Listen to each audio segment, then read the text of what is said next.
Una cosa que me sorprendió fue Gustavo Bolívar, el colega, hasta ahora colega de la senadora Pizarro, dijo, este asunto pasa también mucho en el Congreso de la República. Yo quería preguntarle a la senadora Pizarro cómo es el tema del acoso en el Congreso de la República.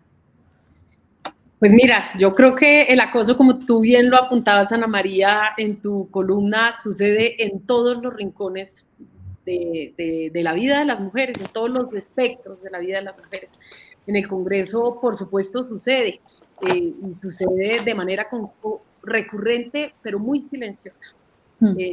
Por eso, pues yo, por supuesto, además tengo el honor este año de ser la presidenta de la Comisión Legal de Equidad para la Mujer.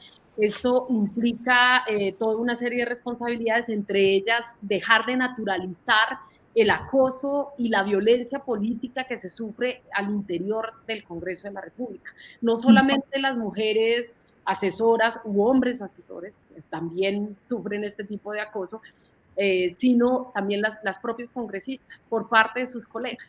Es algo tan naturalizado, como tú lo expresabas muy bien, el toqueteo de manos, bueno, que empiezan a de alguna manera configurar un entorno absolutamente violento, agresivo, y que supone que siempre tengas que estar de alguna manera en guardia. Nosotras hemos sacado un protocolo para las violencias, para la denuncia del acoso y las violencias basadas en género en el Congreso de la República. Arrancaremos una socialización de este protocolo que se construyó para el conjunto del Congreso, es decir, Senado y Cámara. Hay una línea habilitada, pero definitivamente falta trabajar muchísimo más, porque en el Congreso también es una cuestión de poder, como sucedió en Radiónica. Además, la denuncia no solamente de Laura, sino de Simona, me parecía absolutamente valiente, porque entre otras, Simona planteaba un tema que es muy silencioso, pero que es otro tipo de violencia. No puede ser que una mujer, madre, lleve 10 años siendo contratista, es decir, que no haya podido formalizar su situación, que haya sido madre. Seguramente, a mí me pasó, era madre siendo contratista. Madre soltera, además. ¿Ah? Madre soltera, además, es Simona. Sí, madre soltera, las dos madres.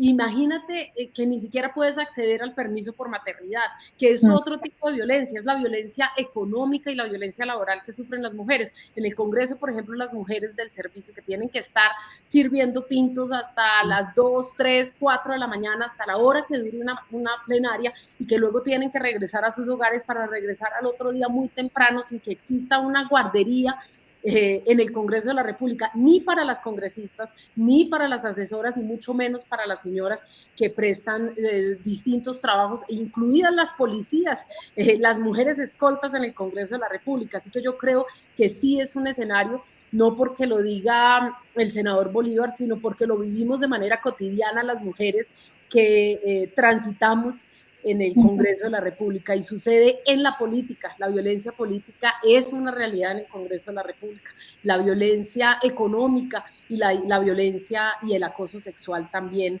en el Congreso de la República, y en la vida cotidiana. Como tú, yo también tengo 2 hijas mujeres y me cuestiono todos los días frente al tema. Fíjate que una vez yo fui con mis hijas cuando estaba presidiendo en la Cámara de Representantes. Yo era la segunda vicepresidenta de la Cámara, y todos me decían presidente, presidente, presidente. Y mi hija se volteó y me dijo, ¿y algún día van a aprender a decirte presidenta? Es decir, que ellas mismas estaban en una reflexión. Cuando nosotras hablamos duro, y esto sucede en las mismas reuniones políticas, no solamente en una discusión del Congreso de la República, hablamos duro porque los hombres empiezan a hablar inmediatamente, no nos escuchan, porque nuestras voces políticas todavía no son reconocidas.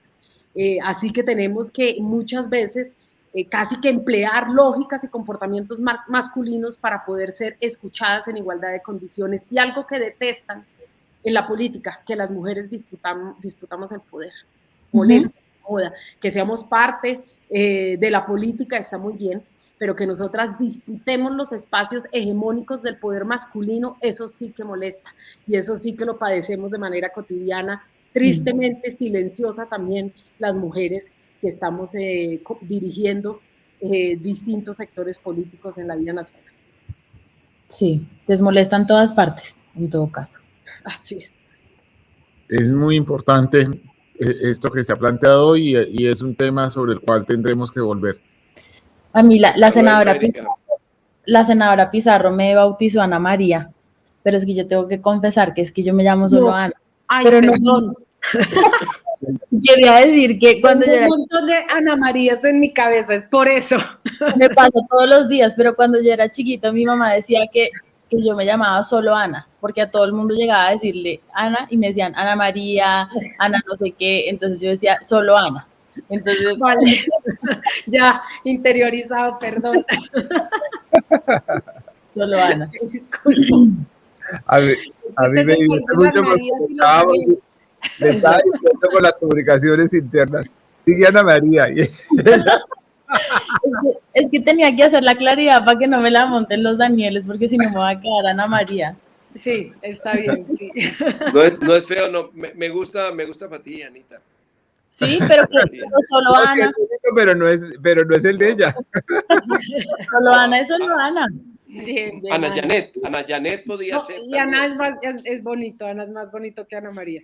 Ana Daniel. Que nos escuchen las Ana Marías, luego nos van a poner bravos. Es eficiente porque es un nombre de 3 letras, preciso, para crucigrama. Exacto. Bueno, vamos con la columna de Daniel Sapero Espina y seguimos hablando con la senadora María José Pizarro de varios temas. Pero te puedo molestar con una reflexión chiquita, es que oyendo a la directora de Amnistía Internacional, yo sí, pues me parece importante reforzar 3 ideas.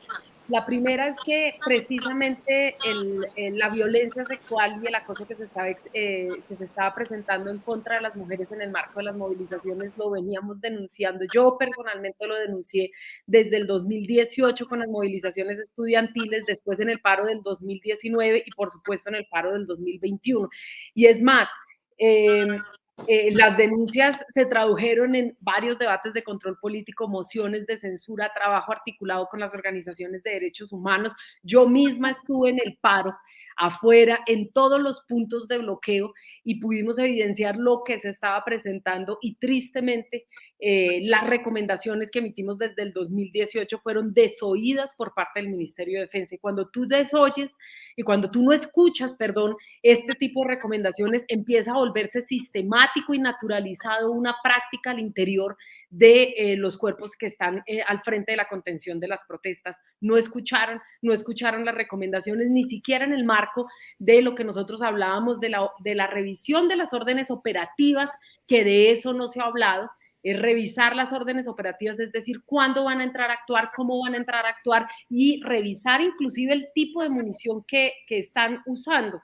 El uso por fuera de los protocolos del armamento menos letal, es un error decirle armamento no letal porque sí es letal y es letal cuando se utiliza por fuera de los protocolos. Y por eso nosotros presentamos un proyecto de ley que de verdad esperamos pueda ser discutido en el Congreso de la República y pueda ser una realidad. Lo estamos ya trabajando en mesas de trabajo con la policía también, y es para regular el uso de la fuerza, porque es absolutamente perentorio empezar a incorporar una dinámica distinta en el actuar de la policía, y este proyecto de ley va, por un lado, a eliminar o busca eliminar algunos tipos de armamento, por ejemplo, la escopeta calibre 12 que se utilizó en contra de Dylan Cruz, revisar la munición para no poner munición vencida, por ejemplo, no es solamente el uso de gases o de armamento directamente en contra de los manifestantes, sino respetando, por ejemplo, el tiro parabólico, que es elemental cuando se lanza un gas lacrimógeno, el uso indebido de Venom, ¿se acuerdan? Este aparato que lanzaba gases lacrimógenos, sino el uso de gases lacrimógenos vencidos. Cuando estuvimos en Buga, por ejemplo, y ustedes recordarán porque nosotros fuimos los congresistas atacados con gases lacrimógenos junto con la comunidad, el gas vencido es absolutamente brutal. Si no puedes ni siquiera abrir los ojos ni respirar, o sea, no es lo mismo que un gas lacrimógeno que se utiliza y que por supuesto está con todo rigor en ese momento. Y por supuesto la eliminación de armamento y la revisión del armamento. Las órdenes operativas es absolutamente perentorio y frente a el abuso sexual en contra de las mujeres, esto se presentó de manera sistemática y se viene presentando desde hace muchos años en los CAIs, en las URIs y en las estaciones de policía.